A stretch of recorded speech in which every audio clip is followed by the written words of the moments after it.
From Oscar Steakhouse, inside the Plaza Hotel and Casino in Las Vegas, you're on the corner of Main Street. Welcome to the only podcast produced by and recorded in the Las Vegas Hotel Casino. From gaming to dining to entertainment to sports to Vegas history, this is the place to be for the inside scoop, because this is the place to be downtown. Now, here's Plaza CEO Jonathan Jossel. Welcome to On the Corner of Main Street. It's good to be here. Gary, Rich with some technical difficulties. Thank you for keeping us waiting. Thank you for reminding everybody. You are amazing as usual. We're joined here by the one and only Dayvid Figler. Hey. Gary, want to do his introduction for him? Yeah, absolutely. Tell us who he is. Today we are being joined by the former Las Vegas trial lawyer, author, speaker, and podcast host, Dayvid Figler. Welcome to On the Corner of Main Street. It is an absolute pleasure to be here. Historian, some might say. Some might say. Some might also say former municipal court judge, but, you know, who needs titles? What did you go? Trial lawyer? Trial lawyer, which is also judge. true. Okay. Yeah. No, I mean, Municipal nothing judge. Gary said was false. I'm just, you know. He just undersold you, which is unusual. I'm gilding the lily. He usually oversells, and today he's undersold, which is embarrassing, Gary. You're underselling our guests. I apologize. We'll David, make the edits. I'm not offended. Where did you have coffee this morning? I did Vesta this morning. Vesta. You knew me. You knew I was going to be somewhere downtown. Well, you always are. Yeah. David and I have something in common. We love coffee in downtown Las Vegas. Maybe too much. Never can have too much. Sometimes I hit all my favorite coffee spots In a the day? same day. Yeah. I've never done that. I'm usually like one That's a place five. plus Plaza. Yeah, that's a $5. What are the five? So I'll hit Vesta, and then I'll go over to Bungalow. Then I'll do Mothership. I might take a stop off at Publicus. And then, believe it or not, because I love working there, I'll go over to Dig It. Dig It. Yeah. Which is in Share Downtown. That's correct. Yeah. I haven't been to Dig It. I should, because I'm a part investor in that building. Oh. So I should have checked out They Dig do It. a great job there, you know, and it's actually a really nice space. Well, it It's used to be called... Golden Fog. Thank you. Mm-hmm. Golden Fog. Which That's became my Dead. historian. right. Thank you for sharing the history of coffee shops in downtown Las Vegas. I'm always glad to be in both the Plaza and Oscars. I spent a lot of time here in the past. Yeah, and Before there was even a Jonathan Jossel associated with this property, I would frequent it often because my father frequented it often. I understand that. I understand your father played Pan over here. He sure did. The last vestige of Pan. Do you know what Pan is? I do very well, yes. Can you tell the listener a little bit about Pan? I could try. You'd probably be better looking up the Hoyle's Book of Games or Wikipedia, but Pan was I don't know if it was a popular game, but it was in a number of properties in Las Vegas from origin days on. It's kind of a mashup between gin rummy and poker. It's played in rounds. There's some bidding involved in it. There's a dealer. It has very colorful terms. They deal with the muck a lot. My dad was actually a Pan dealer over at the Sahara Hotel. Isn't Pan short for like penguin? Penguin, yes. Yeah. And it purportedly was developed in the lobbies of brothels as the customers would wait for their turn up. And so they would just do this mashup of games that the customers knew, and eventually Pan came out of it. That's the urban legend of Pan. But it became a game very popular, not unlike Mahjong, with Jewish women of a certain age. That was like my dad's main clientele over at the Sahara. Whenever I would go visit him at work, it would always be women that I would recognize from Temple What was he Beth-Shalom. doing at the Sahara? He was dealing Pan which was located in the poker room. So Okay. yeah, so my dad was exclusively a Pan dealer. I think he maybe dealt poker a couple of times when they needed, when they were shorthanded. But and I've told the story publicly before, and the family doesn't mind. But Barbara Greenspun, one of the matriarch founding mothers of Las Vegas, was a Pan player. Okay. And so I would see Mrs. Greenspun at the table when I visit my dad at the Sahara, and then I would see Mrs. Greenspun over at High Holiday Services over at Temple Beth Shalom. And TBS. You know, my dad, who was just a often broke card dealer, got embraced by one of the fanciest women in town, and I always felt very proud about that. I was like, oh, very look nice. my dad's a guy. My dad's the man. He's a dude. Who doesn't want to see their dad in that light, right? Dealing cards to one of the high ladies of Las Vegas. Well, to rubbing elbows and with then rubbing elbows, right? Yeah. Hold on. What year is this?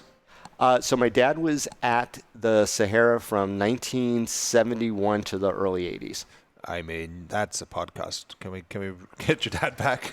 Oh my God, I would do anything to have my dad back. Yeah, for those stories. Wow. Yeah, A dealer at the Sahara in the 70s and 80s. And my dad had me late in life. He had my younger sister even later in life because, he married young, which is, he married a young woman. Okay. Let's say. So my mom was 16 years his junior. It's not so bad. Not too bad. But anyway, so he had me at age 48. So by that point, he was already pretty up there, right? So he was born in 1919. So if he was alive today, he'd be 1919? Yeah, he'd be almost 104. The end of the First World War? Yeah. Wow. In Chicago, Illinois. Wow. Okay, hold on. You're dropping a lot of knowledge on me here. Yeah, right? But when does Pan end at the plaza? Because I get about once a year, maybe more now. We'll get someone being like, "Hey, do you still have Pan?" Hey, do you still have Faro tables? When does Pan end? I don't remember ever seeing Pan when I moved out here. It ends before my dad ends. So my dad passed in 2007. And Pan is still being dealt at the plaza in 2007? I don't think it was that late. I think it had already gone by the wayside prior to his death. And so my best guess would be that Pan lasted at the plaza, and the plaza was the last holdout. Maybe 01, 02, somewhere around there. I think probably right before the Texas Hold'em boom. Oh, And the poker room would have probably converted. Yeah, well, I know we have a lot of historians that listen, so if anyone knows when Pan ended at the plaza, email Gary. Don't email me, please. It was when the poker room was right down by where the cage is. Yes, yeah. I remember that because I did play cards there when I wasn't quite 21. I do remember. We have that in common as well.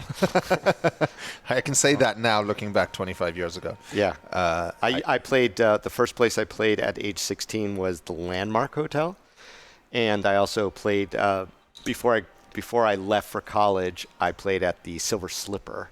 Oh wow. They were notoriously lax in carding at the time. Your only ID you needed was $100 buy-in. Must have been really hard to check fake IDs back then.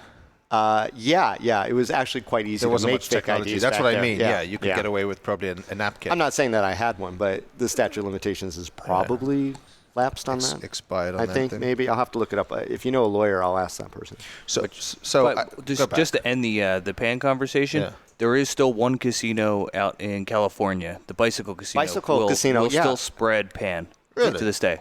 Yeah, I got to get down there and Is play that in Commerce? I think, yeah.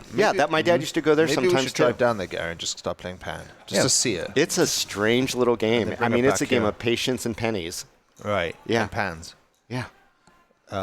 Okay. Well, Pan knowledge is great.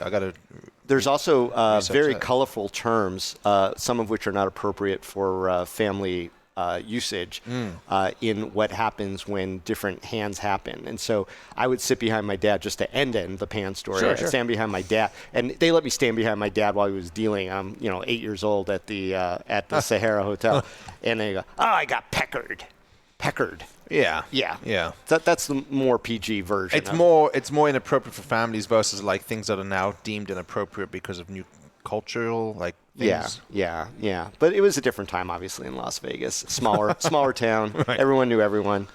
So tell You us. could date the misuses. Yeah. When did you first come to Las Vegas? Because obviously you've been here for much of your life. I was shanghaied here. I was brought here against my will at the age of 3. My parents painfully tell me I was conceived here. That's a whole different story. So I've been living here since I was a wee boy. What year did you come here? 1971.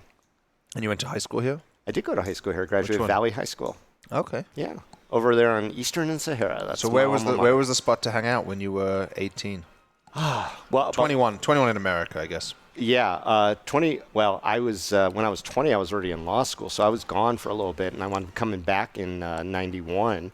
But let's see, when I was in high school, the cool spot was, oh my God. Now, see, and I got like senior brain fog. Was there ice? Ice was not here yet. Ice was much not later in high on, school. Yeah, a little bit later on. Ice was actually quite cool when I came back. That was over down the street from what is now the Virgin. Yeah, the Hard Rock. On Virgin. Yep. Harmon, I think. That property finally got torn down. But yeah, that was fun, even though they had some weird shtick. That was like the first nightclub in Vegas, basically. I think it was first, and it was a standalone too. It wasn't in a casino, so that was really super interesting. Cruise Fremont? On occasion, if I had a friend who was older, we would all like guys would pile into a car, and then whoever the good talker was would lean out, and then there would be lots of crosstalk between cars. I mean, it was like American Graffiti, if you know that movie, where you just kind of cruise the main drag, and the main drag was Fremont. You would just do circles. It's not that much of a drag, right? So it's between, basically, we would go from like around 6 up to what was the Union Plaza back then, and then you do a U-turn, you go back around. It was a slow crawl. So, not to jump onto the Fremont Street experience, but there was a conversation the other day about why, for example, the main street in Nashville is a Broadway. Have you been there? Yeah, it's fantastic. Everyone loves it. Yeah. And many people say, that's what downtown Vegas needs to become more like. The issue is... I've heard that. It's got vehicular traffic going up and down Broadway, and Fremont Street's become pedestrianized. Right. Which creates its own challenge in terms of the street performers and whatever else goes on there. But as a lawyer, you probably have your own opinions on that. Yeah, no, and I actually was in some of those conversations late in the game with regard to the rights of folks in and around the Fremont Street, and ultimately what was the great compromise with the circles and the designations, which seems to have worked out so well. Okay, just amazing.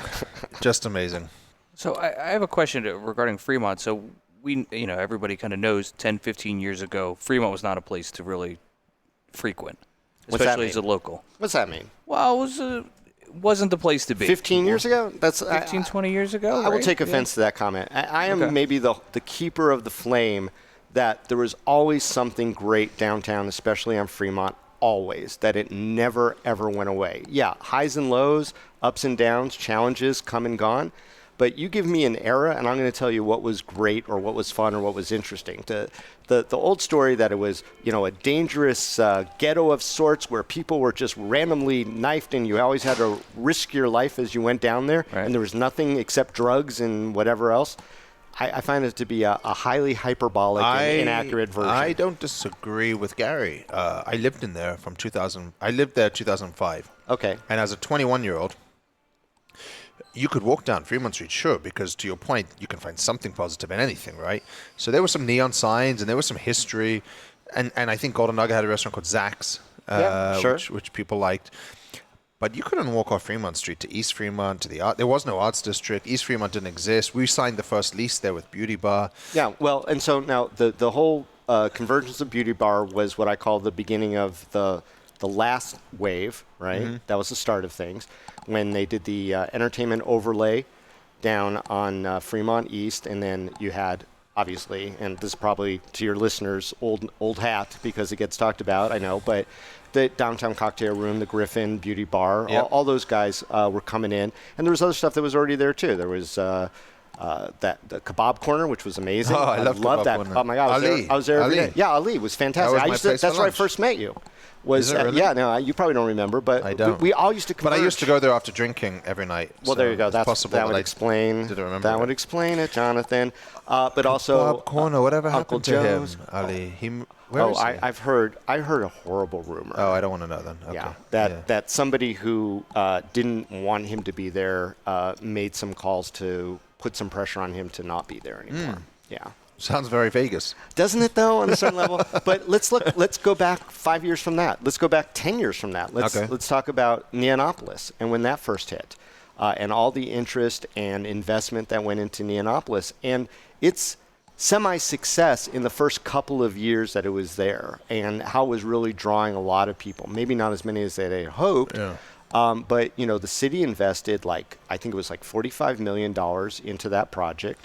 Neonopolis is just so strange. So it is, and you know what? I could do a long piece, and maybe I'll pitch it to someone now. You've inspired me, Jonathan, about the history, the ups and downs of Neonopolis. But I will tell you that when it first opened, I believe it was probably around 2002, you had La Salsa was there, and it was a really nice thing. You had the movie theaters that were gorgeous. It was a bowling alley. Jillian's came in. Both guns blaring, and they had the bowling alley that was really nice, and they had the arcade downstairs. Eventually, a really good restaurant down there called Saloon popped in, and we were hanging out there a lot at Saloon.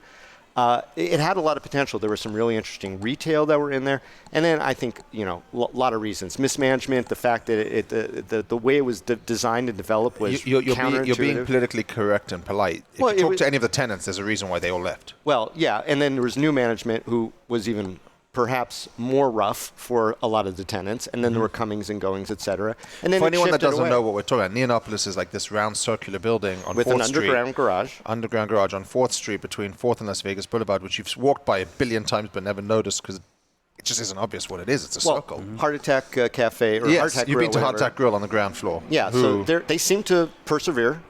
I don't know. I'm not going to go into a Come joint back into where yours. I'm not going to go into a joint where I need to wear a hospital gown to get a hamburger. I also It's don't. not me. I'm not going to. I've never been in because I don't want to wear the gown. Yeah. I also struggle with the celebration of if you weigh 350 pounds, you eat free. I'm not. I'm on the same page, and yet it perseveres. And yet it's a photo op, and you always see tourists standing on I have stood on the scale before. Right, just right, in case I got to 350, I get to eat free. Look, there have been a lot of interesting things that have come and gone, and I was not a big proponent of it. I still find it to be a little weird, although there's some interesting stuff happening all the time over there. If you go and explore it, if you're looking for weird Las Vegas and you happen to be downtown, Neonopolis never fails to deliver. Well, my tenant, Don't Tell Mama, the piano bar that we used to have in East Fremont, they moved into there. Yeah. It seemed to be okay there. And I don't know the name of the venue, but I think it's called Notoriety or something along those lines that's in there. Is it Notoriety? Yeah, they're hosting really big events. They're hosting a giant comedy festival there with over 100 and some comics.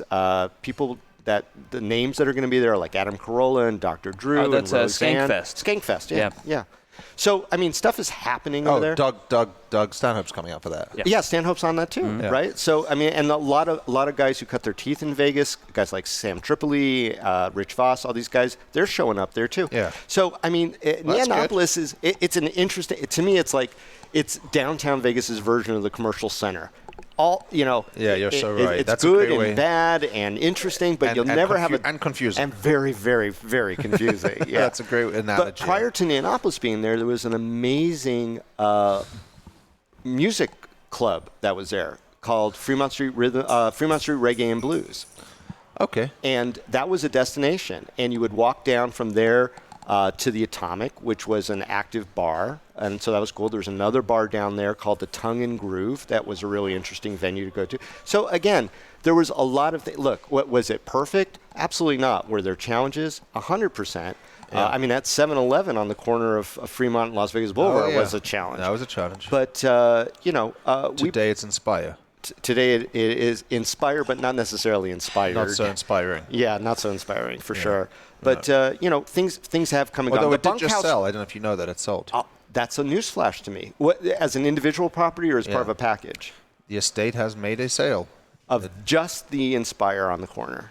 Well, there's others going, but that one has officially sold, I believe. Okay, that's breaking news. I know if it closed, but it's under contract. That's breaking news. It might be. I didn't know it's breaking news, but yes, it's do you know who the buyer is? I do. And do you know what the intention is there? I don't. Generically, do you know what the intention? Don't know, but anyone that's spending money to buy something means they have an intent because they're not going to leave it the way it is because it doesn't. You'd hope. Correct. Yeah, I mean, there have been some not smart business people who have tried to invest, if you will, in downtown and got burned pretty quick. Dayvid, do you have a favorite era of downtown? Is there a certain period of time that really?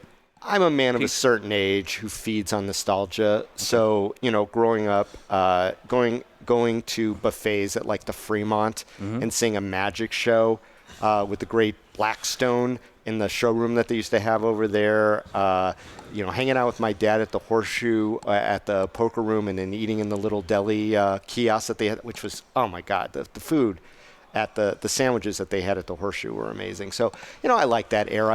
I like when you could walk up and down Fremont Street. Sure. And as a little kid, I was totally like, Daddy, Mommy, what are those? And they were the porn theaters on Fremont at that time too. What's his name? Herb. They owned the family that sold all the properties. Herb. Not Tobman. Not Herb Tobman. Shout out to Scott Tobman. Shout out. And not Herb Kaufman.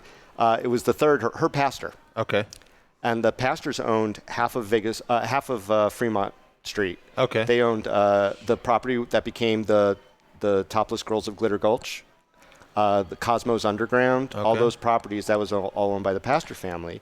And do they still own the ground leases? I think they're all gone. Because there's a lot of ground leases still on Fremont Street. It's possible. And I always wondered, and maybe you know, Jonathan, that underground space that was there, have you ever heard the words Cosmos Underground? No. Okay. So there was a nightclub, a subterranean nightclub on Fremont that was next to the Girls of Glitter Gulch. And I don't know if that subterranean space remains. Well, we owned the Las Vegas the other Club. way, the other way. Going east.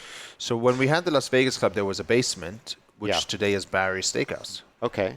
I presume the basement would still be there, but I don't understand because Circa goes the full block, so you'd have to be then onto Binion's property. I believe it was between Binion's and whatever the Topless Girls of Glitter Gulch was. That was Circa now.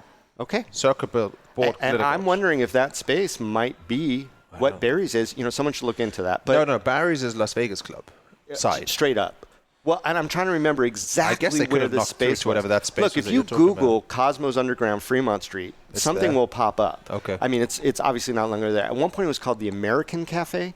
Okay. And they tried a couple different things. Good and knowledge. At one point, it was like just a storage with a bunch of stuff. But I had been down in that space, and that space was gorgeous. They had it all tricked out. And during the 70s and 80s, it was a popular nightclub, like a disco of that sort. And so I really like that eclecticity and the openness. And I think some of the department stores were still just kind of winding down. I mean, there was a lot of diversity of product, if you will, down there. And I know that there's a lot of that diversity of product still exists in the kiosks and the fake pot shop, which needs to go away. The fake pot thing makes no sense because it makes no sense how they make money, and it makes no sense why anyone falls for it. Yeah, and that used to be in the fake cannabis stores we're talking about, right? The fake cannabis store, and I think the fake cannabis store, if I'm not mistaken, replaced like a fake perfume store that was there prior to it or something like that, right? Where it was like, get the designer brands, but they're cheaper because they weren't real. Yeah, the imitations. Yeah, no, I mean, it's just a complete and utter ripoff. I know a lot of people have commented on, like, how does the city allow it to exist? And I'm wondering if they're thinking about ways to get rid of it because it's very misleading. It's deceptive practice in my mind. It absolutely is, but you would think... Jonathan, we're all over the place. We're talking about so many different things. If you're buying cannabis, you'd think you know what you're buying. You would think. Anyway. You would think. Well, I mean, you've walked by that. They do a really good job of misdirecting people as to what, even with the little sign. I wonder if the face creams are fake. The mineral salts are it's fake. It's actually foot cream. Ha-ha. Okay, well, get us back on track. When did you become a lawyer? How did you become a lawyer, and what did you practice? Oh, you want to just talk about that? That's fine too. Well, go ahead. Give a little backstory to our listeners of who you are. Yeah, well, I mean, I grew up in this area. My folks lived behind the Riviera Hotel with me. I was their child. We actually shared a cinder block wall with the Riviera. So for old timers who remember the Riviera, there used to be a great tennis courts behind it. They even did tournaments and things like that back there with celebrities sometimes. Not as big as the Alan King tournament over at Caesars, but they did big tournaments. And tennis balls would, get hit over the fence and they would land in our backyard, basically. Today, I lived in an apartment complex. Today it would be pickleballs. Yeah, pickleballs. But tennis balls then. Well, I know when I was a kid, I used to collect those tennis balls, and I would put them in a bucket and bring them over to the Riviera, and I'd sell them for, I think, a nickel a ball to retrieve them. So that was like my first side hustle. But we lived that close because my dad used to walk to work. So we lived in what was called the Somerset Apartments on what was called Kishner Drive. That's all been taken over now by the LVCVA. That's where your Bagel Mania is. That was my stomping grounds back in the day, the Somerset Shopping Center. So I grew up there and buzzed through high school as fast as I could because I wanted to get out of Las Vegas, never come back because it was not friendly to children, especially poor kids like me. And I wound up going to University of Arizona to go to college. And then from there I went to University of Pacific McGeorge School of Law to go to law school. In between, I did some internships with Harry Reid, worked on Senator Bryan's campaign as a paid staffer when he was governor running for U.S. Senate. And we just went in front of Senator Bryan. Yeah, great guy. Great guy. He's been on our podcast as well. He's a fountain of knowledge. He's the historian. He's amazing. He was on our podcast. And also, as part of the Centennial Commission, just approved another 3 years of the rodeo in downtown Las Vegas used to be called Las Vegas Days. It used to be called Eldorado, then Las Vegas Days, now and back. Hopefully going back to Eldorado. Right. Oh, that's fantastic. Yeah. All those folks on Historic are just great. I mean, Bob Stoddall, between Bob Stoddall and Richard Bryan. You've got you got a lot of history stories. in Bob Stoddle, but boy, does he challenge the most basic lot of stories. premises of everything. Yeah, interesting guys. Anyway, so then I just went to law school. I came back for a little bit to kind of take care of my parents at that point, a little up in age, and kind of got stuck in the muck, and here I am, still in Las Vegas. And Oscar made you a judge? Oscar made me a judge of Why? all people. You know what? In what capacity could he have made you a judge? He was a mob lawyer. He was the mayor at the time. Oh, so you just skipped his whole... You weren't practicing law when he was the mob lawyer? I was practicing law during the end of his legal career. Okay. Did you guys ever come against each other, together, work together? Tangentially, yeah, there was a little bit of overlap, but I'll tell you, my origin story with Big O, with Oscar Goodman, was I was working for the Special Public Defender. It was I was basically a government lawyer on the defense side who handled capital murder cases, stuff like that, and I had a particular case. I was hired for that job by a guy named Mike Cherry. I don't know if you know Mike Cherry. No relation of Sam Cherry. No relation to Sam Cherry, but a very prominent member of the community. He was actually a chief judge at the Nevada Supreme Court at one point. Very, very, very big in like B'nai B'rith and stuff like that. Just a guy who'd been in Las Vegas for a really long time. Still around. Good guy. One of my early mentors. And before he became a district court judge, he started this office, and he hired me, and he left to become a judge. A new guy came in. I wasn't, particularly impressed with the new guy who came in, and I had a real challenging case that had some organized crime thread through the case itself.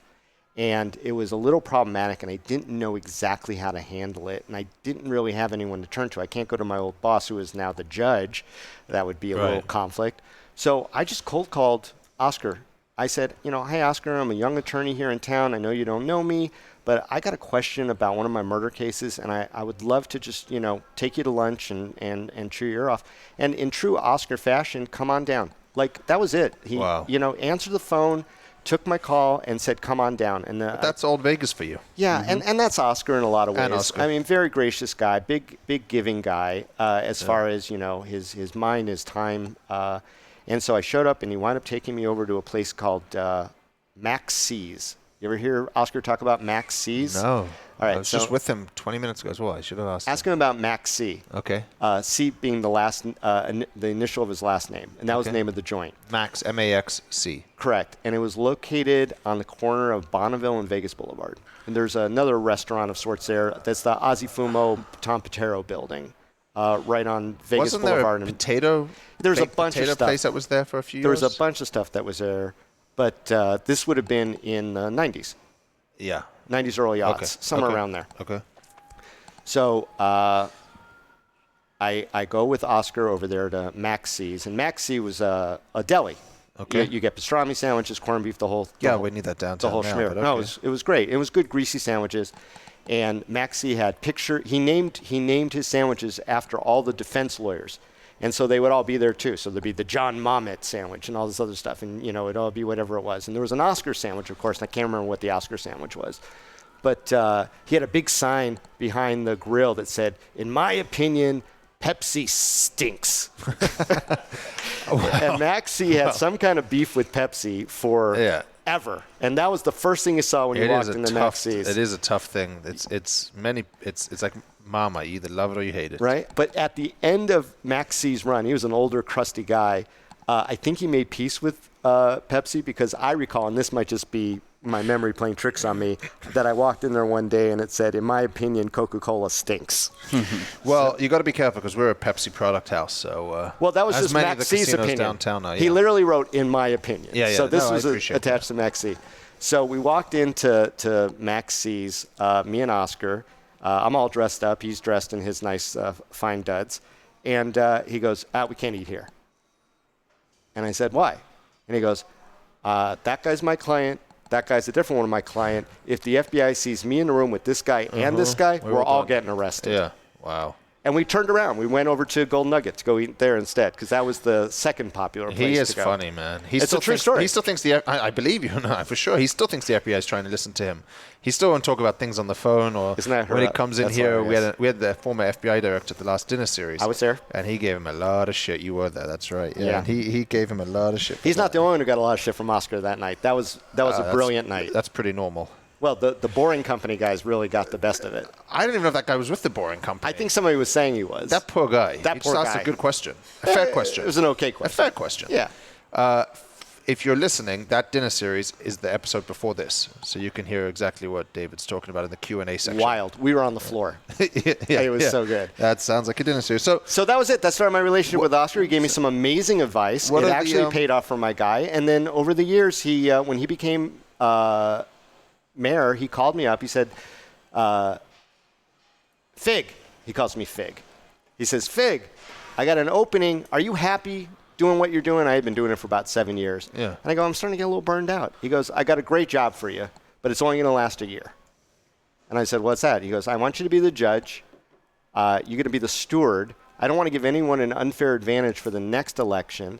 So I want someone in there who promises me, and I can't force you to not run. I just want a gentleman's agreement, and I trust you. And I said, look, if the city council appoints me, I will do my best to do a great job in that municipal court. What will you judge of? All municipal courts. So all of the misdemeanors and small civil matters that went through the city of Las Vegas and are playing. I mean, everything from traffic tickets. The bigger cases were like DUIs and domestic violence and stuff of that nature. They had 6 judges. They had an opening for one. So I was there for a year. I was replaced by an individual named Abby Silver, who ultimately became a Nevada Supreme Court judge herself, and had a blast that first year. And basically, since I live downtown, always have lived downtown, continue to live downtown, I would see in my courtroom people who I would see on the streets. And so when I was on the streets, people were like, Judge! So you were Judge Figler? I was Judge Figler for a full year. And then I was pro tem judge for 10 years after that, which means I was like the substitute judge. Amazing. It's like everyone, today we're going to do court outside. The substitute judge is here. And any unique stories from your time of being a judge? Any mob cases? No mob case. Although there was a case involving. So I'll tell you 2 quick stories. One was there was an undercover operation at Treasures, which is a strip club here in town. Everyone knows Treasures. And some of the do they? Is Treasure still a thing, man? I don't know. I don't frequent. Don't pretend. I really don't know. I won't. The missus isn't listening. I won't let her. I honestly don't know. I don't know. I knew. Keep going. Anyway, I Trust see me, it. It's still a thing. Okay. Continue. All right. Do you have a story to tell about Treasures? Not on this podcast. All right, fair. Well, on this one, some undercover cops had gone into Treasures and had arrested a number of the dancers there for allegedly soliciting prostitution. And the case got brought to trial. And it was actually an interesting case. And the question was basically, were they entrapped? Did they cross the line? Because they were saying things like, come on up to the VIP room. I promise I'll take care of you. It'll be great. It'll be a great time. Will you do this? Look, you're going to have fun. But will you do this specifically? The cop would say, and he goes, she would always respond ambiguously. Yeah. Sounds like entrapment to me. Well, and I found him not guilty, and that was the end of that. So that was kind of an interesting, but the cops had to go up there and go, so let me get this, and the defense attorney would go, let me get this straight. You got taxpayer money to go into a strip club. You got a ton of lap dances on the public dime. You're chatting up this girl trying to get her to give you X or Y. She doesn't give you X or Y. She entices you to spend even more taxpayer money up in the VIP room buying drinks. And then because nothing happened, you arrest her. Is that basically the story here? That sort of thing. Wow. It was really good. The other one that I remember was also a prostitution-related one because that was... Look, as much as I say that there was a lot of good stuff going on downtown during that time frame, there was challenges, right? Of course. And so there was a veteran who was confined to a wheelchair, and he had just won at bingo at the Western. Okay. All right. And so he was in Western on 9th? The Western on 9th and Fremont Street. Love that place. So he had just won big playing bingo, and he wanted to celebrate. And it's the daytime. So he's cruising down on his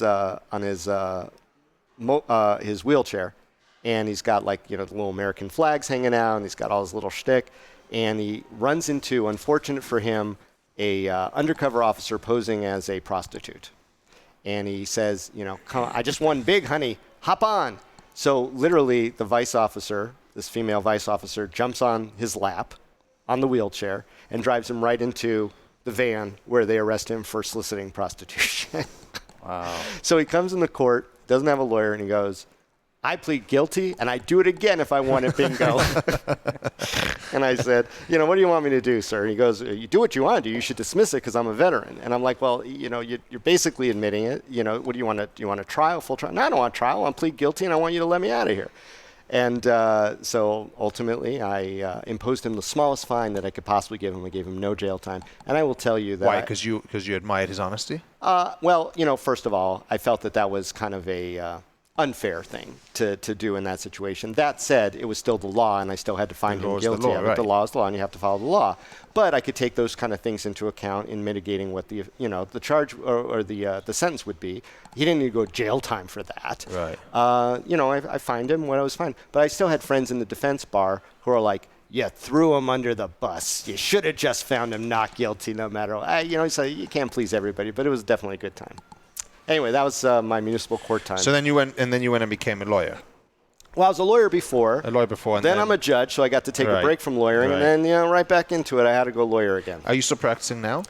I'm actually taking a self-imposed sabbatical to do this podcast, which has just been so much fun. Why are you doing the podcast? A lot of reasons. Cityscape. Wow.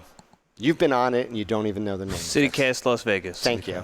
Look, everyone else knows. CityCast Las Vegas. Yeah, CityCast Las Vegas is a daily, every weekday we drop a new episode. We have fascinating guests, including Jossel. Yeah. We talked about how the plaza is relevant and why the plaza is relevant. We talked about 100%. Fremont Street experience and the history of that. Yeah. No, we had a very vibrant conversation. I encourage people to go check it out. If they go to our website, which CityCast. is lasvegas.citycast.fm. So why'd you do it? They approached me. The whole time that I was doing lawyering and judging and all this other stuff, I never gave up on writing about Las Vegas, talking about Las Vegas. I did lots of audio pieces for National Public Radio. I was on a show regularly called All Things Considered, just telling stories about Las Vegas. I was doing storytelling events around the country, performing at festivals, telling tales about Vegas and growing up in Vegas. I love that stuff. And because, I was too busy to write a memoir or a book or anything, I was just doing it in drips and drabs. And then this podcast came my way, said, you seem to be the kind of guy. They actually found me, said that you seem to be the kind of guy who both loves and, doesn't let Vegas off the hook on things. Yeah. That's the kind of guy we want on this podcast. It's part of a national network.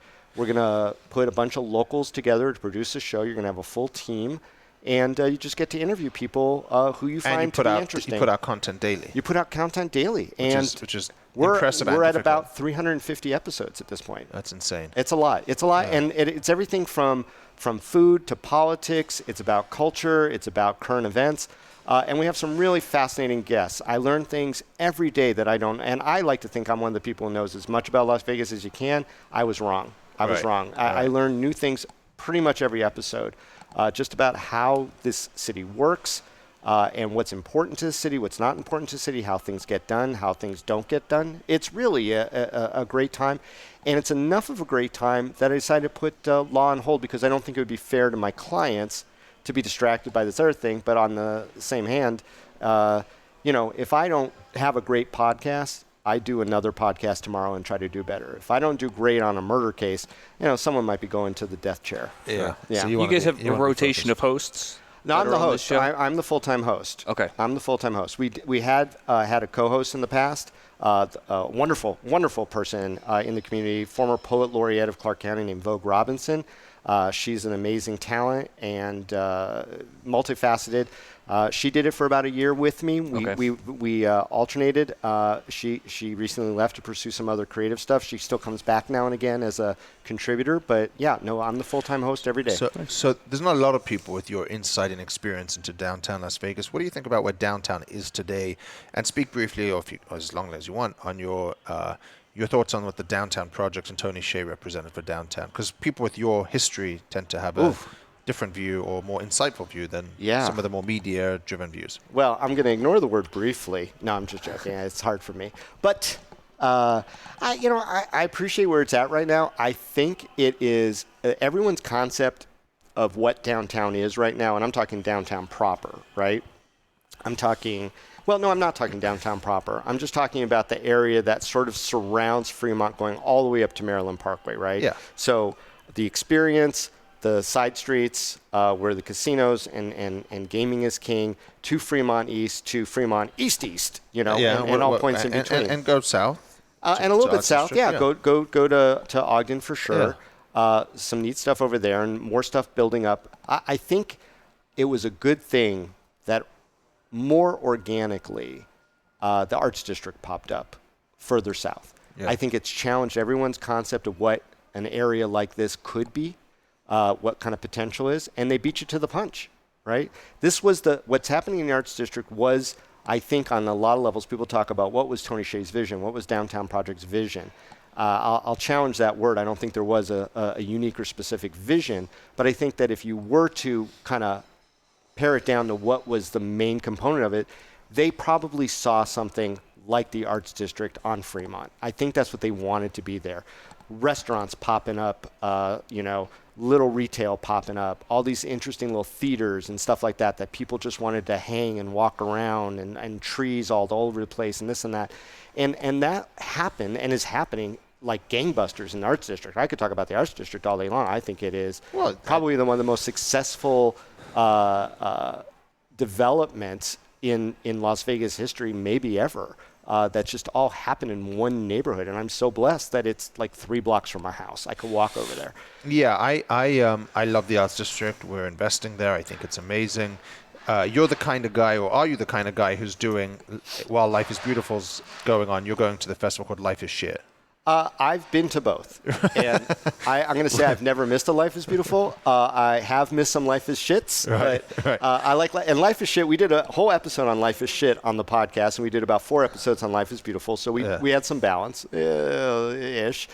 But I really enjoyed the Life is Shit conversation, and that takes place over what used to be called, or what was wanted to be called, the University District. I don't know that ever really coalesced, but right on the corner over there, Maryland and Flamingo, in front of a bar called Dive Bar. Mm-hmm. Fun time, great time, real DIY, celebrating just local culture and stuff. But Life is Beautiful does its thing too. And I've come to terms with Life is Beautiful as being, a vital part of the energy of downtown here. So I like both.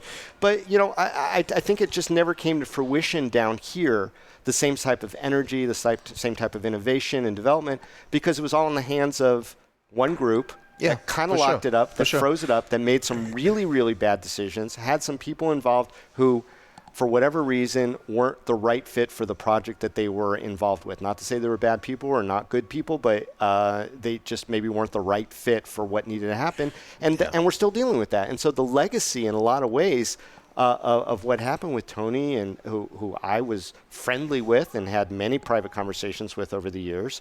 I wasn't a detractor of him, but I was more of a realist. I'm one of those guys that likes to keep people in check to some degree. Like, well, what about this? Like, why would you buy up all these hotels, displace all these people, and keep them shuttered for 12 years? Like, that doesn't make any sense. Yeah. If you had no plan, right? We talk about buying property and having a plan. There was no plan there. There was no plan there. Well, there's so much to talk about on this, and it's a whole other conversation. But the idea that he had all of this, and the question is, did he put the wrong people in the positions of power to make the decisions to do certain things there? Probably in hindsight, you could say that he could have bought world-class operators and hoteliers and restaurants and done so much more with downtown. But you can't detract from the fact that he expedited the growth of downtown with his awareness, whether it's Life is Beautiful, the PR. Let's talk about the PR. He made downtown relevant. And let's talk about the PR. He definitely injected what I call a palpable energy that hyper sped along the process that was already happening. Yes, correct. But let's not forget, already happening. But could have taken another decade. It could have. Yeah. And a decade later, what do you have? Arts District, not Fremont East. Not Fremont East. Not to argue with you, and I love the Arts District. As I said, we're investing there. I go there every day. I think the Arts District needs to prove the next step of itself. So yes, there's good coffee shops. There's an Esther's Kitchen. There's a lot of breweries.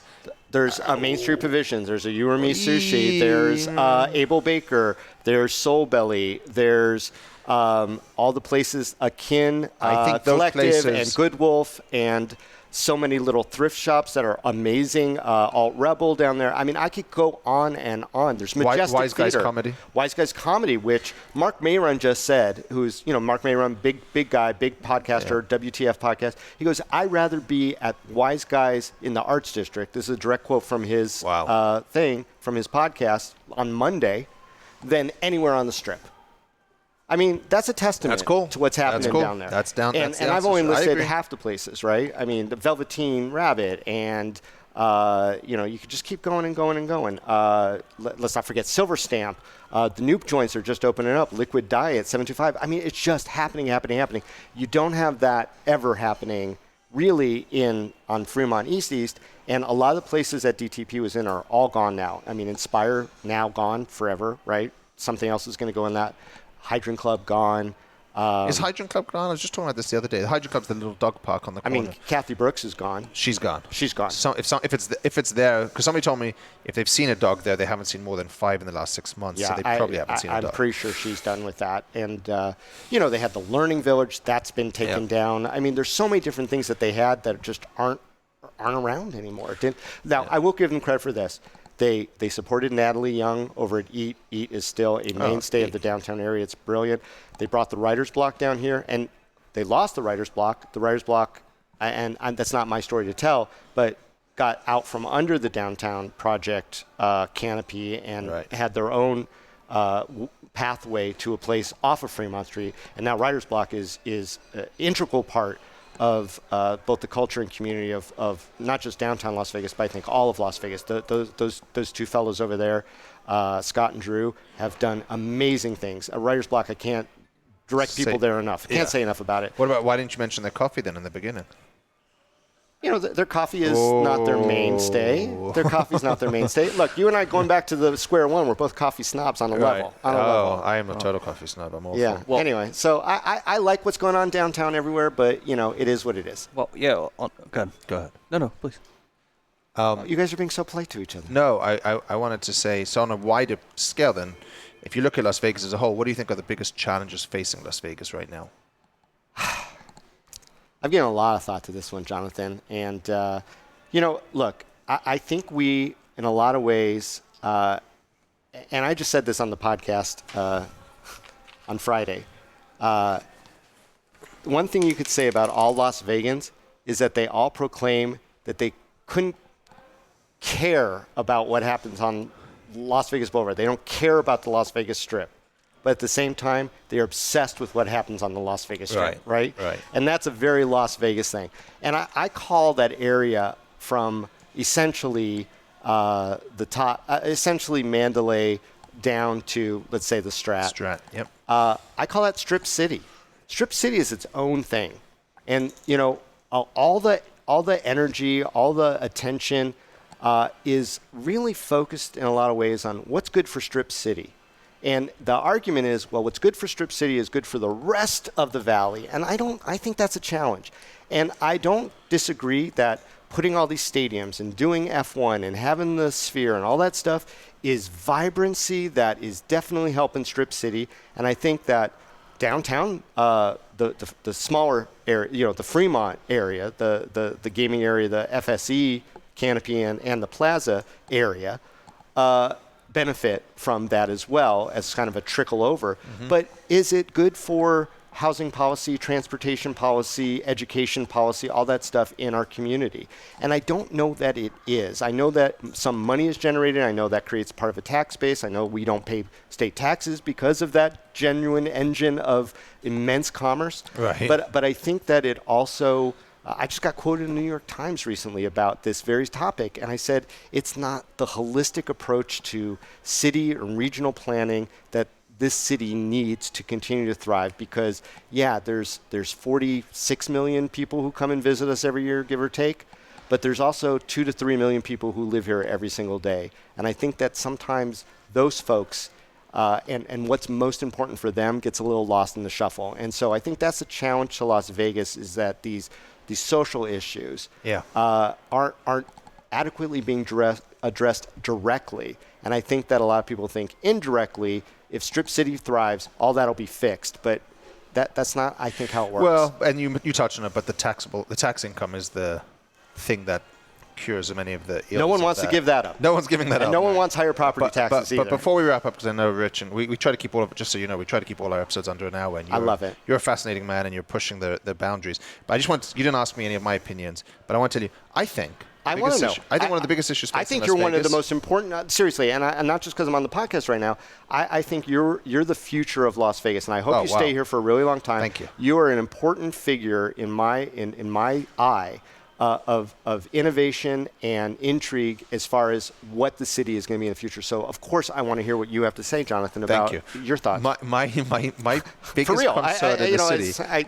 That sounded so disingenuous, but it's really how I feel. Very sincere. Okay. I appreciate that. And Gary's like, God, this vomit when I have to listen to someone compliment Jonathan. No. But good. I think there's a major problem in this town. You're going to laugh at this, with reckless driving. I think reckless driving is out of control in this town.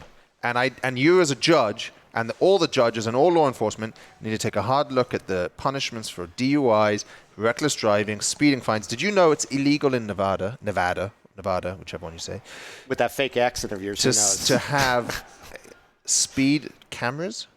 You cannot take a picture of, if somebody runs a red light in England or in other cities, you get a ticket. Yeah, there's a whole, and look, we don't have enough time to talk about the constitutional issues that underlie that whole debate. I appreciate people who think that a carceral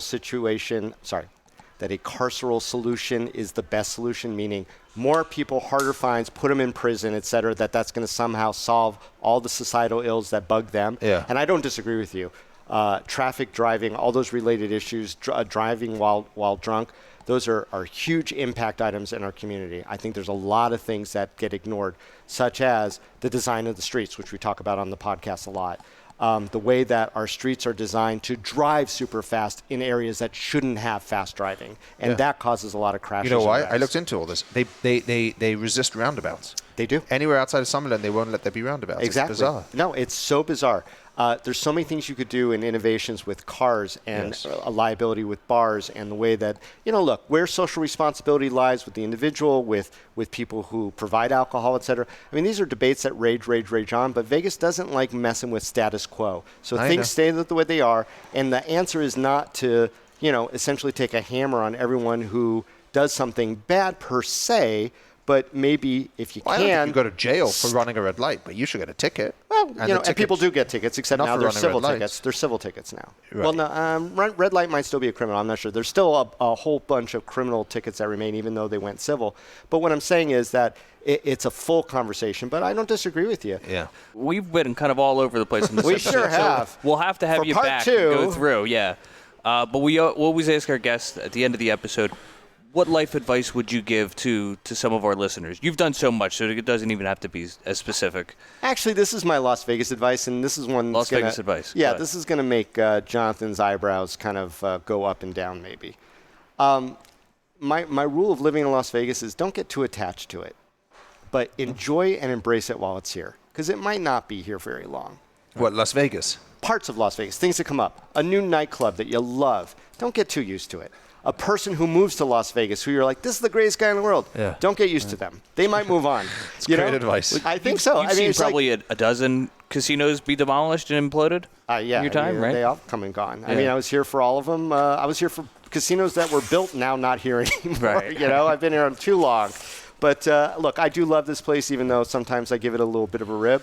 But I love talking about it, and I really appreciate being on the show.